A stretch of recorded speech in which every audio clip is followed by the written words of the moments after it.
Bismillahirrahmanirrahim. Assalamualaikum warahmatullahi wabarakatuh. Perkenalkan, nama saya Sulfakira Indah dengan NIM 23111288. Baiklah, di sini saya akan menjelaskan materi tentang organisasi dan sistem pertandingan. Yang pertama, pengertian organisasi. Menurut Kamus Besar Indonesia, administrasi ini adalah yang disebut suatu sistem usaha kerjasama dari sekelompok orang untuk mencapai tujuan bersama. Dan menurut pendapat James de Mani, organisasi adalah setiap bentuk keterkaitan manusia untuk mencapai suatu maksud tertentu. Sedangkan pertandingan menurut Deux dalam Febrian 2015 menyatakan pertandingan adalah aktivitas yang mencapai tujuan dengan cara mengalahkan orang lain atau kelompok. Adapun pengertian sistem pertandingan, ada beberapa pendapat para ahli yang menyatakan bahwa makna dari sistem pertandingan yaitu yang pertama, pengertian sistem menurut Ludwig von Bernoulli bahwa sistem adalah sekumpulan unsur-unsur yang berada dalam keadaan berinteraksi. Yang kedua, pengertian sistem menurut Colin Cherry bahwa sistem adalah keseluruhan yang dibentuk dari banyak bagian suatu assemble dari berbagai macam sifat dan bagian kelompok tersebut. Yang ketiga, pengertian sistem menurut Purwadaminta bahwa sistem adalah sekelompok bagian-bagian atau alat dan sebagainya yang bekerja sama untuk melakukan suatu maksud. Sistem pertandingan adalah pengetahuan atau cara untuk mengatur strategi pelaksanaan pertandingan dalam usaha dan mempertemukan suatu pemain atau tim dengan tim lainnya guna menentukan juara atau pemenang. Secara umum, sistem pertandingan dibagi menjadi dua, yaitu sistem gugur dan sistem kompetisi. Yang pertama, berbagai macam organisasi pertandingan. Macam-macam organisasi pertandingan ada 5. Yang pertama, organisasi lokal, komunitas. Organisasi ini biasanya dibentuk oleh kelompok masyarakat di suatu daerah tertentu seperti klub olahraga, sekolah, atau komunitas pencinta hobi. Yang kedua itu regional. Organisasi ini mencakup wilayah yang lebih luas seperti kabupaten, provinsi, atau negara bagian. Yang selanjutnya itu organisasi nasional, federasi olahraga. Organisasi ini bertanggung jawab untuk mengatur dan mengelola suatu cabang olahraga di tingkat nasional. Adapun Komite Olimpiade Nasional, organisasi ini bertanggung jawab untuk mengkoordinasikan dan mengirimkan atlet untuk mengikuti olimpiade. Adapun yang selanjutnya itu organisasi internasional, federasi internasional. Organisasi ini mengatur dan mengelola suatu cabang olahraga di tingkat internasional. Dan adapun Komite Olimpiade Internasional, organisasi ini bertanggung jawab untuk mengelola olimpiade dan mengatur kegiatan olahraga internasional. Dan keempat, ada organisasi berdasarkan jenis pertandingan. Pertama, turnamen.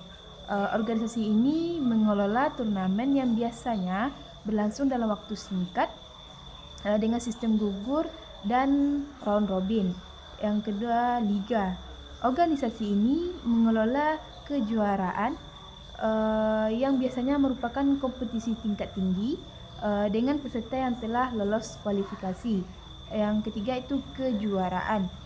Organisasi ini mengelola kejuaraan yang biasanya merupakan kompetisi tingkat tinggi dengan peserta yang telah lolos kualifikasi. Adapun yang terakhir yaitu organisasi berdasarkan jenis olahraga. Yang pertama, olahraga tradisional. Organisasi ini mengelola pertandingan tradisional seperti panjat pinang, pacu kuda, atau tarik tambang. Yang kedua, olahraga modern. Organisasi ini mengelola pertandingan olahraga modern seperti sepak bola, basket, bulu tangkis, renang, ataupun voli. Yang kedua, berbagai macam sistem pertandingan. Yang pertama, ada sistem gugur. Sistem gugur ini adalah suatu sistem yang mengatur pelaksanaan pertandingan di mana peserta yang kalah tidak berhak mengikuti pertandingan selanjutnya. Pertandingan akan berakhir apabila pemenang tidak mempunyai lawan lagi. Yang kedua itu sistem kompetisi. Sistem pertandingan olahraga yang kedua yang kita kenal adalah sistem kompetisi yang dapat terbagi menjadi dua. Yang pertama sistem setengah kompetisi dan sistem kompetisi penuh. Yang ketiga sistem kombinasi. Setelah mengetahui sistem pertandingan gugur dan kompetisi, maka sebenarnya kedua sistem ini bisa dikombinasikan menjadi suatu sistem yang disebut sistem kombinasi. Sistem ini bisa diadakan oleh panitia penyelenggara pertandingan cabang olahraga.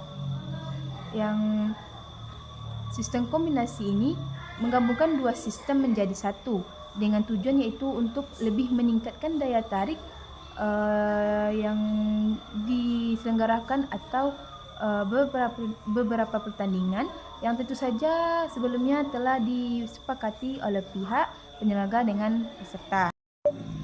Yang ketiga, menganalisis perbedaan antara komponen-komponen kebugaran jasmani yang berhubungan dengan kesehatan dan keterampilan. Yang pertama, komponen kebugaran jasmani yang berhubungan dengan kesehatan, seperti fokus. Komponen ini berfokus pada kesehatan fisik dan kemampuan tubuh untuk menjalankan aktivitas sehari-hari dengan baik. Komponen ini penting untuk mencegah penyakit kronis atau seperti meningkatkan kualitas hidup. Yang contohnya itu ketahanan kardiovaskular, kemampuan jantung dan paru-paru untuk mengirimkan oksigen ke seluruh tubuh. Yang selanjutnya ada tuh kekuatan otot, kemampuan otot untuk menghasilkan tenaga. Yang kedua, komponen kebugaran jasmani yang berhubungan dengan keterampilan, pertama fokus. Komponen ini berfokus pada kemampuan tubuh untuk melakukan gerakan yang spesifik dan terampil. Komponen ini penting untuk meningkatkan performa dalam olahraga atau aktivitas fisik tertentu. Contohnya pada kelincahan, kemampuan untuk mengubah arah tubuh dengan cepat dan mudah. Yang kedua, koordinasi, yaitu kemampuan untuk mengontrol gerakan tubuh yang berbeda secara bersamaan. Yang ketiga, kecepatan, itu kemampuan untuk bergerak dengan cepat. Adapun yang keempat yaitu menentukan definisi dan manfaat aktivitas secara fisik secara teratur. Yang pertama, definisi. Aktivitas fisik secara teratur mengacu pada kegiatan fisik yang dilakukan secara konsisten. Setidaknya 30 menit per hari atau 5 kali dalam seminggu. Intensitasnya dapat bervariasi mulai dari aktivitas ringan seperti jalan kaki hingga aktivitas berat seperti berlari atau berenang. Adapun manfaat aktivitas fisik secara teratur, yang pertama untuk kesehatan fisik. Meningkatkan ketahanan kardiovaskular, itu memperkuat jantung dan paru-paru dan mengurangi risiko penyakit jantung dan juga stroke dan diabetes. Yang kedua, meningkatkan kekuatan dan kelenturan otot. Memperkuat otot dan meningkatkan fleksibilitas, mengurangi risiko cedera dan meningkatkan keseimbangan tubuh.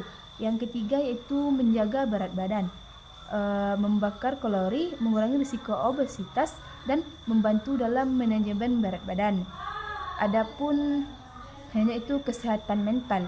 Yang pertama, mengurangi stres dan kecemasan, membantu melepaskan hormon endorfin yang memiliki efek menenangkan dan mengurangi stres.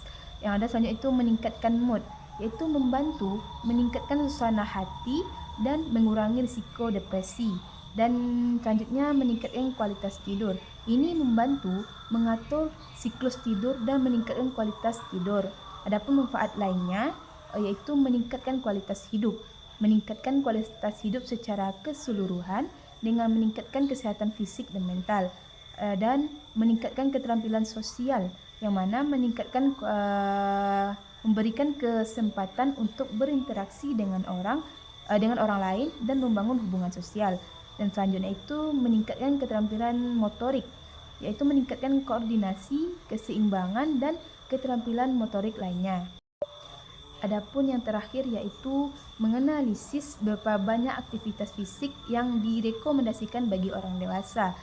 Ada berapa aktivitas yang direkomendasikan bagi orang dewasa. Yang pertama, aktivitas aerobik, yaitu interaksi sedang, minimal 150 menit 150 menit per minggu atau 30 menit per hari, 5 kali dalam seminggu. Contohnya jalan cepat, bersepeda, berenang ataupun menari. Dan selanjutnya itu intensitas tinggi minimal 75 menit per minggu atau 15 menit per hari, yaitu 5 kali dalam seminggu. Contohnya lari, lari cepat, lompat tali, bersepeda dengan kecepatan tinggi. Dan adapun latihan kekuatan, yang kedua itu latihan kekuatan, minimal 2 kali seminggu. Latihan yang melibatkan semua kelompok otot utama seperti kaki, lengan dada, punggung dan perut. Contohnya angkat beban, push up, sit up ataupun squat. Yang terakhir itu latihan kelenturan minimal 2 kali seminggu. Latihan ini membantu meningkatkan fleksibilitas dan rentang gerak sendi. Contohnya itu seperti yoga, peregangan atau pilates. Baik, itulah materi yang dapat saya sampaikan. Assalamualaikum warahmatullahi wabarakatuh.